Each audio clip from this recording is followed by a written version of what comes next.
है दोस्तों, शुरू करते हैं चैप्टर 1 नंबर सिस्टम।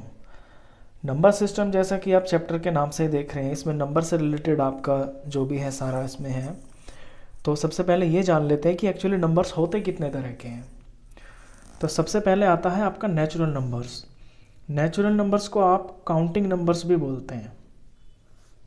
काउंटिंग यानी कि जिनसे हम गिनती कर सकें, और ये शुरू होते हैं आपके 1 से। 1 2 3 4 एंड सो ऑन।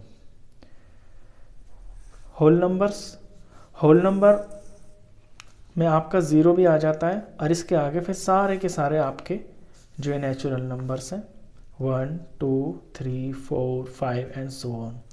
तो नेचुरल और होल में सिर्फ इतना डिफरेंस है कि नेचुरल नंबर आपका 1 से स्टार्ट होता है और होल में 0 भी आ जाता है। 0 के आगे सारे नेचुरल नंबर्स। अब आते हैं इंटीजर्स पे। इंटीजर में क्या होता है कि all positive numbers and all negative numbers और आपका 0 भी। आपने देखा होगा नंबर लाइन पे यहाँ 0 होता है, और राइट साइड में आपके प्लस के नंबर होते हैं 1 2 3 4 सो ऑन। इधर -1 -2 -3 -4 इस तरह के होते हैं। तो ये आपके इंटीजर्स होते हैं, प्लस के माइनस के 0। रैशनल नंबर वो नंबर होते हैं जिन्हें आप p/q की फॉर्म में लिख पाएँ, यानी कि फ्रैक्शन फॉर्म में लिख पाएँ। और इसके अंदर आपका जो q है वो 0 नहीं होना चाहिए, क्योंकि अगर आपका q 0 हो जाता है, फॉर एग्जांपल 2/0 हो गया, तो ये नॉट डिफाइंड होता है। ऊपर 0 हो सकता है, 0 आंसर आ जाएगा, 0/2 0 आंसर आ जाएगा। लेकिन अगर डिनोमिनेटर में 0 होता है तो वो कोई नंबर होता ही नहीं है, वो नॉट डिफाइंड हो जाता है।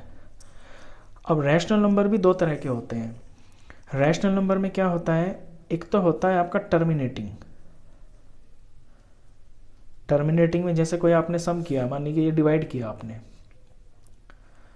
यहाँ पे कुछ नंबर लिखा, यहाँ पे कुछ लिखा, मान लीजिए ये 5 लिख दिया मैंने, और इसको मैं 2 से डिवाइड करता हूँ, तो 2 2 ज़ार 4 माइनस किया 1, पॉइंट लगाया, यहाँ 0 लगा दिया, 2 5 ज़ार 10, माइनस करके 0, रिमाइंडर 0 आ गया, सवाल पूरा ख़त्म हो गया। अब ख़त्म होने को ही बोलते हैं टर्मिनेटिंग, यानी कि आपका सम पूरा आ जाए, रिमाइंडर 0 आ जाए तो आपका टर्मिनेटिंग होता है। इसमें एक दूसरी चीज़ होती है, जैसे कि 10 को 3 से डिवाइड किया, 3 3 ज़ार 9 1, पॉइंट लगा के 0, फिर 3 ज़ार 9 माइनस किया तो 1 आ गया। अब पॉइंट लगा रखा है ऑलरेडी, तो आप हर स्टेप में एक 0 लगा सकते हैं। तो 3 ज़ार 9, फिर 1, फिर 3 ज़ार। तो ये ना कभी ख़त्म ही नहीं होगा, ये जो डिवाइड है ये आपकी कभी भी ख़त्म नहीं होगी। और ये इस तरह से लिखा जाएगा, 3.3 के ऊपर फिर बार लग जाएगा, यानी कि पॉइंट के बाद 3 बार का मतलब है कि अब आगे 3 ही आता रहेगा और सवाल कभी आपका ख़त्म नहीं होगा। तो इस तरह के नंबर को बोलते हैं नॉन टर्मिनेटिंग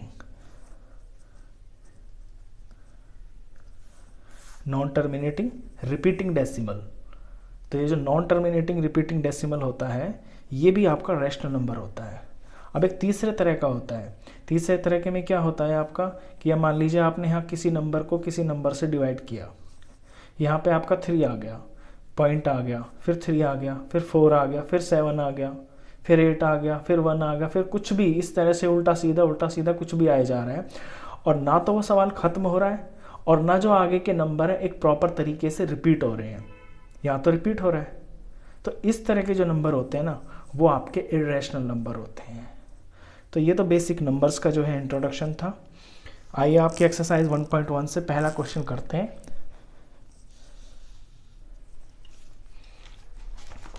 फर्स्ट क्वेश्चन में पूछता है, इज 0 अ रैशनल नंबर? क्या 0 कोई रैशनल नंबर है? Can you right it in the form p/q? क्या आप इसे p/q की फॉर्म में लिख सकते हैं 0 को? Where p and q are integers, जहाँ p और q आपके इंटीजर्स होने चाहिए, and q is not equal to 0, q आपका 0 नहीं होना चाहिए। तो ये तो मैंने अभी आपको बताया है कि 0/2 आप लिख सकते हैं, 2/0 आप नहीं लिख सकते, यानी कि नीचे जो q होता है उसमें आप 0 नहीं लिख सकते। तो सबसे पहले तो जो इसका आंसर होगा वो ये है कि yes, zero is a rational number.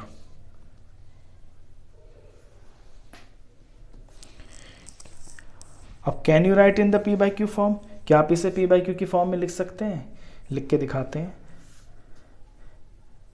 देखिए 2/0 लिख सकता हूँ मैं, सॉरी 0/2 लिख सकता हूँ, 0/4 लिख सकता हूँ, 0 कुछ भी लिख सकता हूँ, 0/20 लिख सकता हूँ। तो ये रैशनल नंबर है और इसे मैंने पी बाई क्यू की फॉर्म में लिख के दिखा दिया। नीचे 0 नहीं लिख सकते हैं। तो ये आपका फर्स्ट क्वेश्चन था। सेकंड क्वेश्चन है इसका, find 6 rational numbers between 3 and 4। 3 and 4 के बीच में आपको 6 रैशनल नंबर्स फाइंड करने हैं। क्वेश्चन नंबर 2, अब 3 और 4 नंबर लाइन पे आप देखेंगे, जैसे कि यहाँ 0 है, 1 2 3 और ये 4। अब 3 और 4 के बीच में वैसे तो कोई भी नंबर लाइन नहीं करता होल नंबर, लेकिन वैसे तो बहुत सारे नंबर हो सकते हैं ना, जैसे 3.1 3.2 समथिंग, इस तरह के नंबर हो सकते हैं। तो वही तो होते हैं रैशनल नंबर्स। तो उस तरह के आपको 6 नंबर निकालने हैं। तो इन्हें कैसे करते हैं?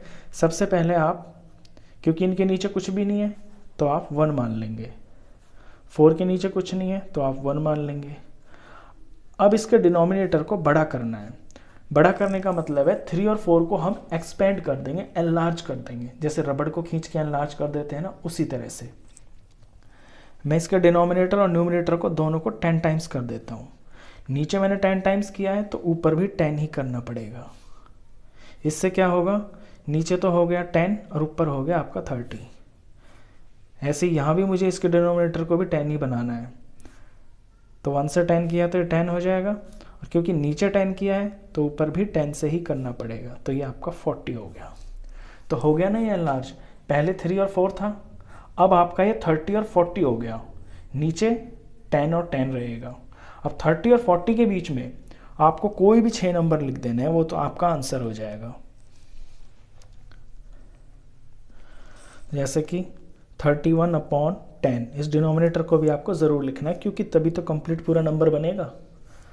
31/10, 32/10, 33/10, 34/10, 35/10 और 36/10।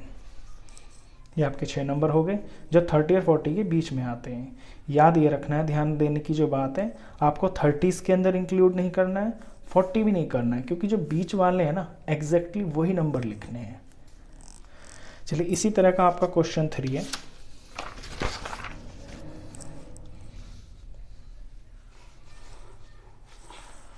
क्वेश्चन 3 में find 5 rational numbers between 3/5 and 4/5। यहाँ पे आपको 2 नंबर दिए हैं, इनके बीच में आपको 5 रैशनल नंबर्स निकालने हैं। थर्ड क्वेश्चन है 3/5 and 4/5। सबसे पहले क्वेश्चंस को इस तरह लिखेंगे आप, 3/5, 4/5।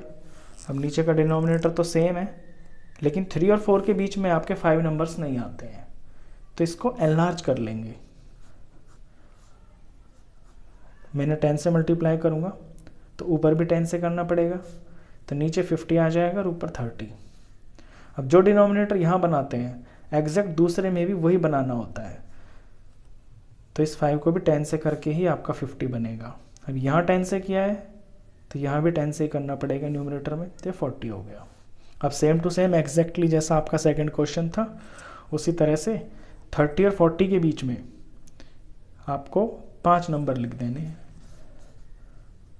तो आंसर हो जाएगा आपका 31/50, 32/50, 33/50, 34/50, 35/50। ये 5 नंबर आ गए हैं। अब इसी क्वेश्चन में एक चीज़ मैं आपको और बताना चाहता हूँ। यहाँ तो आपसे 5 पूछे और आपने इसको 10 गुना कर दिया तो आपके 5 नंबर आ गए, लेकिन क्या हो कि अगर आपसे कोई 20 नंबर पूछ ले तो उसके अकॉर्डिंग ना आप अपने सवाल को एनलार्ज कर लेंगे। यानी यहाँ मैंने 10 से मल्टीप्लाई किया, आप इसे 20 से कर दें, 30 से कर दें, तो उससे आपके जो ऊपर वाले नंबर है ना न्यूमरेटर, ये तो एनलार्ज हो जाएंगे और डिनोमिनेटर भी ऑफ कोर्स इसके साथ बढ़ेगा ही, लेकिन आपको बीच के नंबर्स मिल जाएंगे। चलिए इसके बाद करते हैं आपका क्वेश्चन नंबर 4। क्वेश्चन 4 है state whether the following statements are true और false, give reasons for your answers. कहता है कि ट्रू और फॉल्स बताइए और रीजन भी बताइए। Every natural number is a whole number, क्या हर नेचुरल नंबर आपका होल नंबर होता है? तो नेचुरल नंबर तो होते हैं आपके 1 से लेके, ये मैंने बताया कि नेचुरल नंबर्स जो होते हैं वो आपके 1 2 3 4 5 सो ऑन होते हैं। तो क्या ये होल नंबर भी होते हैं? ऑफ कोर्स होते हैं, क्योंकि होल नंबर जो है ना वो आपका 0 से शुरू होता है। तो जितने भी नेचुरल नंबर होते हैं वो होल नंबर तो होते ही हैं, तो ये आपका ट्रू हो जाएगा। और रीजन में आपको यही लिखना है, as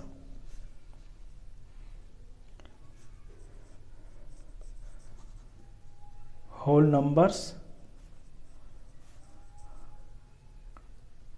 comprise of all natural numbers। comprise मतलब उसके अंदर आते हैं, होल नंबर के अंदर आपके सारे नेचुरल नंबर भी आते हैं। तो फर्स्ट पॉइंट का जो है ये आपका है ट्रू। सेकंड पॉइंट है every integer is a whole number, क्या हर इंटीजर होल नंबर होता है? अब दोस्तों इंटीजर तो जो है ना आपका 0 भी होता है, आपका माइनस के नंबर भी होते हैं, ये तो इंटीजर होते हैं। लेकिन होल नंबर्स क्या होते हैं आपके? होल नंबर शुरू होते हैं आपके 0 से 1 2 3 और ये सारे पॉजिटिव होते हैं 0 के बाद। तो ये कह रहा है कि every integer is a whole number, तो ये बिल्कुल गलत है, क्योंकि इंटीजर में तो आपके 0 और माइनस के नंबर भी होते हैं, तो ऐसा नहीं है। तो ये आपका फॉल्स होगा सेकंड पार्ट। और रीज़न में इसमें ये लिखेंगे कि integers are also of negative number, as integers also comprise of negative numbers.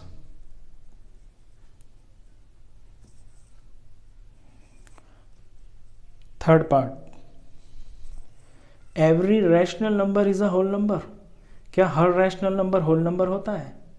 अब रैशनल नंबर मैंने अभी आपको बताया जो पी बाई क्यू की फॉर्म के होते हैं, लेकिन होल नंबर जो है आपका एग्जैक्टली पूरा नंबर होता है। रैशनल नंबर आपका ये हो सकता है 3/5 पी बाई क्यू की फॉर्म का, लेकिन ये होल नंबर तो नहीं है ना। 2/1 2/5 5/1। अब इनमें 2/1 तो आपका होल नंबर है, क्योंकि 2/1 का मतलब 2 ही होता है, लेकिन 2/5 ये आपका होल नंबर नहीं है, लेकिन ये रैशनल नंबर है। तो every rational number is a whole number, ये फॉल्स हो जाएगा। तो थर्ड पार्ट में आपका जो आंसर है वो फॉल्स होगा।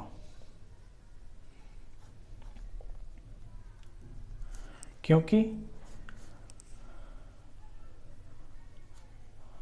all fractional numbers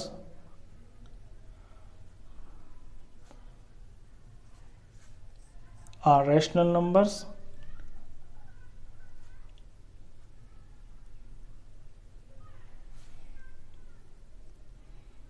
while they are not whole numbers। क्योंकि हर फ्रैक्शन नंबर आपका रैशनल नंबर तो होता है, लेकिन हर फ्रैक्शन नंबर ना आपका होल नंबर नहीं हो सकता। होल नंबर आपके 0 और उसके आगे 1 2 3 4 5 ये सारे नंबर होते हैं। दोस्तों ये आपका एक्सरसाइज 1.1 थी, इसके 4 क्वेश्चंस थे और इसका इंट्रोडक्शन था। आई होप आपको ये समझ में आया होगा अच्छे से। वीडियो अच्छा लगा हो तो प्लीज़ इसे लाइक कर देना, और 9th क्लास का कंप्लीट मैथ्स पढ़ने के लिए आप इस चैनल को भी सब्सक्राइब कर देना। Thank you.